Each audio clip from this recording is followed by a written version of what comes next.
Hey, welcome to 1 Minute Excel. Tonight we're going to look at an offset formula, and for the sake of time we're just going to jump straight into the example and I'll explain it as we go.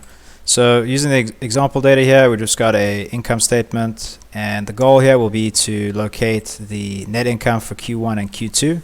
Initially we're just going to use an offset formula. So we're going to say equals for Q1, we're going to say equals offset, open parentheses, and the first thing is the reference, and the reference point will just be the starting cell. In this case, we're going to select FY20 here. I'm going to hit F4 to lock it, comma.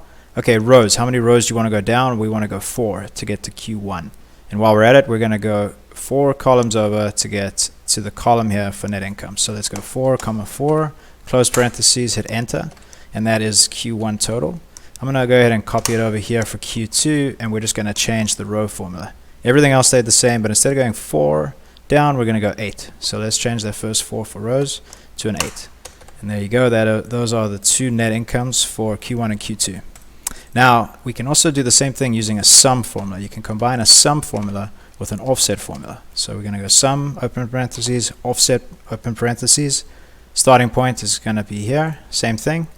This time we're going to go down 1, and then we're going to go over 4 again. So that is just going down 1 row across 4, which basically puts us right here on the top of net income.